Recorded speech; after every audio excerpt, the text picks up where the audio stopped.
Hey guys, it's Hunter. Welcome back to another episode of Ask Fish. Sorry if there's like a lot of background noise. We've got like a hurricane coming through or something. But never mind that because we've got a lot to talk about this week, starting with the giveaway winners. First, the Rev Amps giveaway. The challenge we set for you guys was to do a quick Canada-themed cover for a chance to win some Rev stuff, and you guys delivered. Starting with the hockey jersey, that's going to Bungmaster44. Signature model in the background, rocking the High Integrity merch. The sheer level of brown nosing in this video did not go unnoticed. No, I'm kidding. It takes a lot of balls to sing on camera, so yeah, hockey jersey, well deserved. Then the Canada Edition G-Series pedals, Tony J. Doss, congratulations, dude. You've managed to squeeze the maximum amount of Canada possible into a 30-second video. It's an incredible achievement, and it's earned you some pedals. And that brings us to the winner of the Alpha Series amp, and it has to go to JMO9958 for his metal cover of Let's Go to the Mall. This man literally took a shot of maple syrup for the chance of winning an amp, and it paid off. Congratulations to the winners. Keep an eye on your DMs. Special shout out to Metal Leo and Tony Merce. These dudes are either rocking the merch or rocking the signature model. That's amazing. Really do appreciate the support. And thanks to everyone who entered. It was really fun going through your Canada-themed entries. And then, we've got some guitars to give away. 2 Harley Bentons, an Amarok 6, and a Fusion T. Let's select our winners from the Instagram giveaway post right now. Alright, so the requirements for this giveaway, follow and comment on Instagram. Oh my god, 2,851 comments. Alright, let's pick a winner. First winner, number 888. It's like a really lucky number in Chinese culture. Mr. J.O. Lenke? Stairway to Heaven. It's a good one. Alright, congratulations, bro. Check your DMs. Second winner, 979. Justin Lee, 0213. Babe, I'm Gonna Leave You by Zeppelin. Another solid choice. It's a great profile picture. Alright, dude. Check your DMs. And to everyone else, thank you so much for entering. This is by no means the last giveaway we do, so make sure to stay tuned. So, huge congrats to all the winners, and of course, thank you guys for subscribing and being a part of this community. 100K, we're still doing more giveaways, including one in this video. Stay tuned until the end for details on that. I know there are a lot of people who are a bit hesitant to sign up for Instagram. I totally get that. So this week, you'll be able to win through just YouTube as well. But in the meantime, you had questions. Let's get to them. Did you see the new Squier Affinity series? Hype! Yeah, so we've got new Affinity Series guitars. And like, the Affinity Series would probably win a Guinness World Record for most number of starter guitars in the world. Like, I'm almost positive more people started with Affinities than any other guitar line. And of course, they're a great candidate for modding, so it's awesome to see them get an update. So they've added a ton of new finishes. The most striking are the Squier Plus tops. For $2.99, you get a flame maple veneer over the poplar bodies. HSS pickup configuration comes in Black Burst and Sienna Sunburst. Not gonna lie, I kinda love the Black Burst one. Another thing you might notice is that the bridges are now 2-point trims instead of 6-point. I'll be honest, I don't think I've played enough back-to-back to really make a call, but a lot of guitarists swear there's a big sound difference, like the 2-point sounds more vintage, whatever that's supposed to mean. But what I do know is that 2-point trims, in general, feel like they've got smoother motion when you use the trem function, which makes sense because you've got less surface contact with the body, therefore less resistance. 2-point also looks cleaner, in my opinion, so yeah, I'd consider that an upgrade. I don't know, what do you think? Regardless, there are new triple single strats as well in black, Olympic white, and Lake Placid blue with a maple board, then 3-color Sunburst with a Laurel fingerboard. Then they've added dual humbucker strats to the line in Burgundy Mist, Olympic White, and Charcoal Frost Metallic, all with black pickguards and Indian Laurel fingerboards. Pretty cool we're given that dual humbucker option now. If there were any with a maple board, I might even be tempted to pick one up for a project. So those are the strats, but Squier's not slacking in the telly department either. They've added a 70s style Telecaster Deluxe to the Affinity line. Comes in Burgundy Mist and Charcoal Frost Metallic with an Indian Laurel fingerboard, then black with a maple board. That last one, I might actually have to get that. Seems like it would be a really fun, pretty easy mod project. Unlike my Fender American Professional 2 Telecaster Deluxe, it doesn't have the weird pickup mounts in the pickguard. It also doesn't have the cool giant 70s headstock, but I guess that's something we can live with. But yeah, hardtail, 4-control layout, dual humbuckers, maple board. I like this a lot. $279, yeah. Okay, I'm gonna see if I can get one. I want to mod this shit out of it. So something I noticed that is a little bit disappointing is that they've switched all the woods from alder to poplar, which is a relatively inexpensive hardwood. Now you have to understand, global supply chain is f***ed right now. understandably so. Switching to Poplar might have been the only way Squier could continue making these guitars and keep the prices down. And I don't have a problem with Poplar itself. Like, I don't think it sounds bad. It sounds incredibly similar to Alder. It is very soft, though. It doesn't feel very durable compared to other hardwoods. And I can't remember if we talked about it or not, but they also added a Jazzmaster to the Affinity line a little while back in Burgundy Mist and Lake Placid Blue. So, I mean, Jazzmasters with metallic finishes at under $300, you love to see it. Jazzmasters and offset guitars in general have this really niche, really dedicated following, and it's a shape that's really grown on me since I tried the Jim Root Fender. Loved that guitar, and still trying to demo the White V4, by the way. It's just been impossible to get. So updates to the Affinities are great. Still waiting for an update on the Bullets, though. Like, those have a very special place in my heart. The Bullets are like the ultra entry-level guitars, like even a level below from the Affinities, which are already super affordable. That was my first electric guitar. Link to that video in the cards. Upgraded the crap out of it. It's actually held up really well over the years, and I love it. Something I would have liked to see as kind of a compromise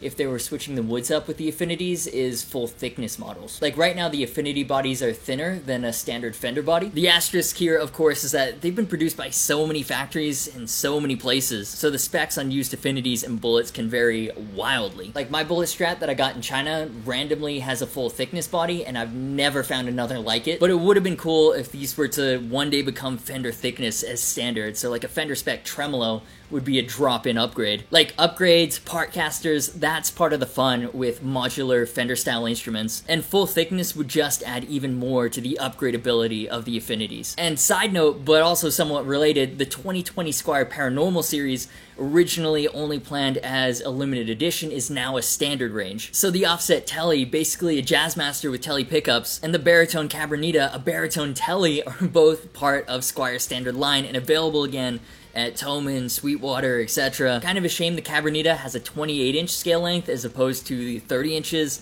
of the highly sought-after baritone Jazzmaster. Like, thanks, Loathe, now this Cabronita's worthless. Obviously, I'm joking. The Cabronita still looks dope, and I want one. But yeah, like, Squier are fucking killing it this year. Baritone Cabronita back as a standard model, the Roasted Maple Contemporary series. And that last one, like, I want one of those to mod too. The Strat Special with the anodized pickguard. Throw in a couple of dual rails into the bridge, have a quad rail bridge pickup. I mean, I can't remember another time ever I've been this excited about Squier. They're upping their game on multiple fronts. The vintage side, the contemporary side. Like, my brain is going crazy with all the potential mod projects you could do with these. But we're getting off track. This is where I'll throw it to you. What do you think of the new Squier Affinities? They have you interested? Yes? No? And if not the Affinities, what do you think of the rest of what Squier's bringing to the table in 2021? And would a potential Squier mod and giveaway series be something you might be interested to see on the channel? Any and all thoughts? Let me know what you're thinking. Before we get into the next question, I want to give a huge shout out to Ace Hamilton and the rest of the amazing patrons that support the channel and make all the honest reviews possible. Now, but actually, without you guys, I might cease to exist. So if you want to support the channel as well, Patreon community link is in the description.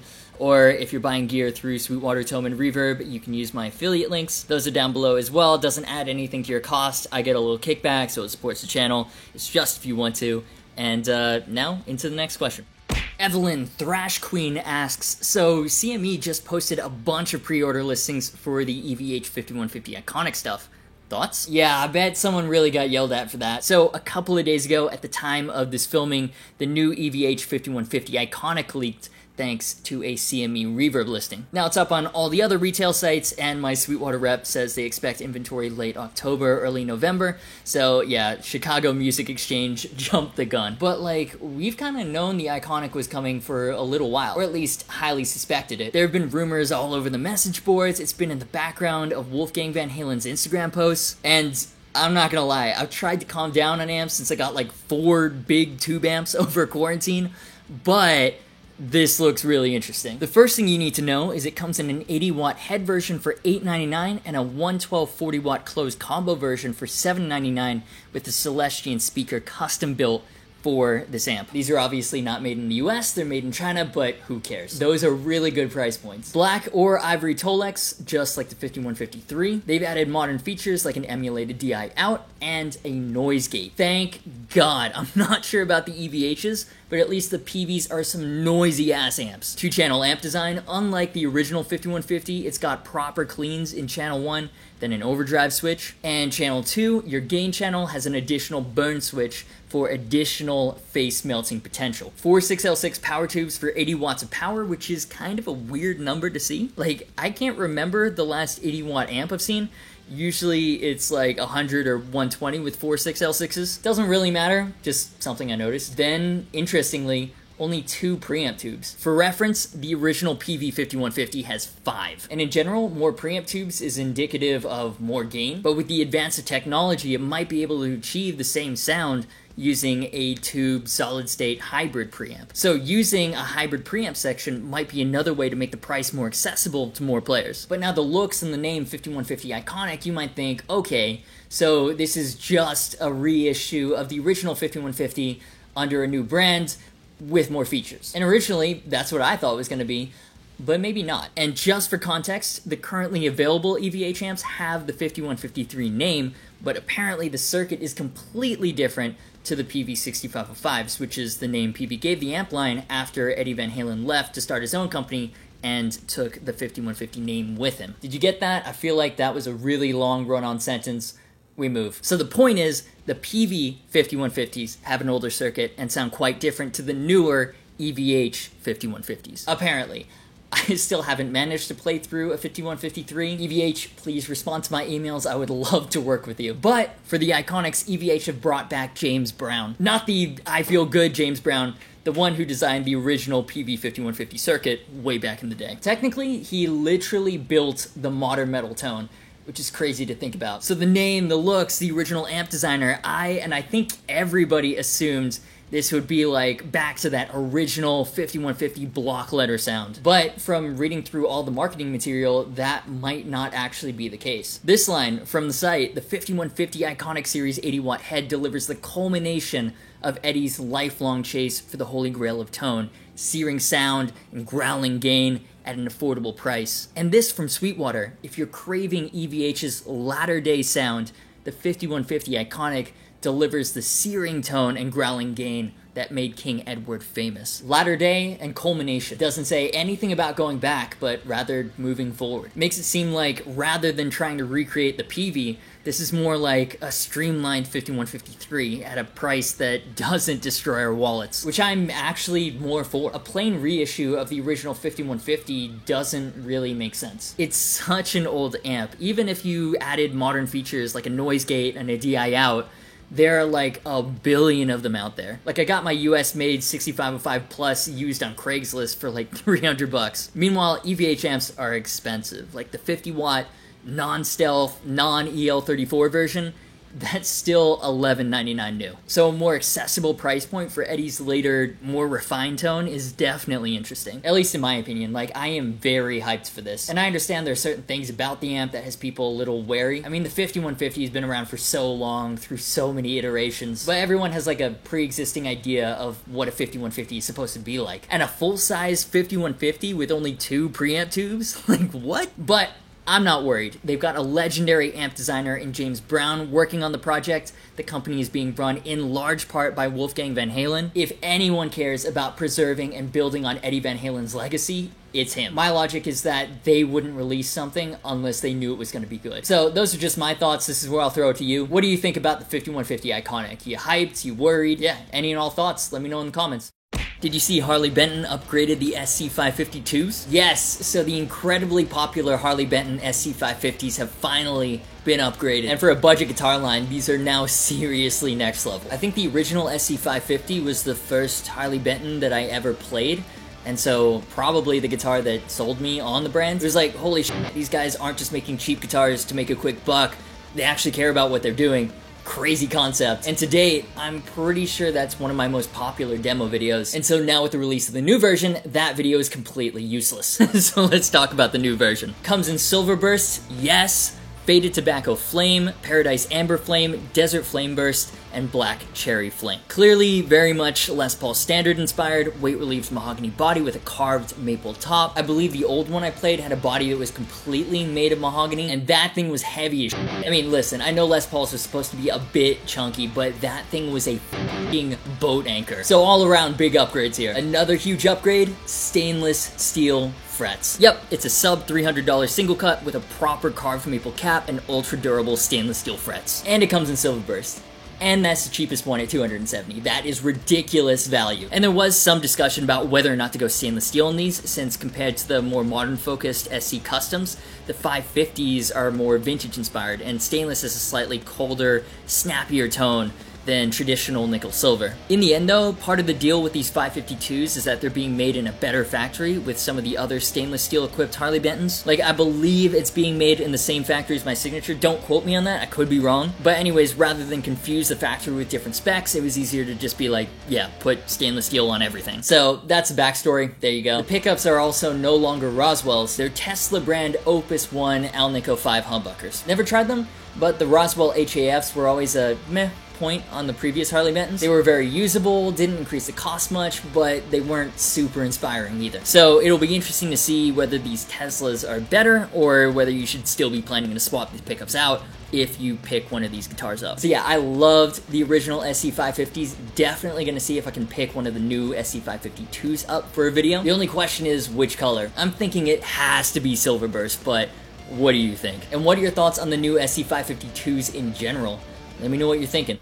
I Need an Interface asks, with all these new plugins coming out, what is your favorite one so far of all time? So I'm a relatively new plugin user, as in I kind of didn't take them too seriously up until recently. Like, I was a die-hard tube amp guy for a long time, as you could maybe tell from the background. But plugins have gotten so good. I've just gotten back into them last year or so ago, and I'm a huge fan of the Neural DSP stuff. It sounds so natural. The response is great. They don't feel stiff. They feel great to play. The Archetype Gojira plugin is definitely cool. I love the SLO 100 plugin though. Sometimes I'll even use the cab sim from the plugin with my real amps. It's that good. I hear the Nameless is also amazing. Absolutely brutal tones. Been meaning to download the free trial of that and check it out. And I don't know if anyone's noticed, but the SLO 100 plugin is what I've been using for the raw sound samples in all the recent guitar demos. Like, I'm using the amps for the demo tracks, but for everything else, it's the SLO 100 plugin. One, it's really convenient, and a lot of you have been saying it's more useful to hear what a guitar sounds like through a more affordable rig,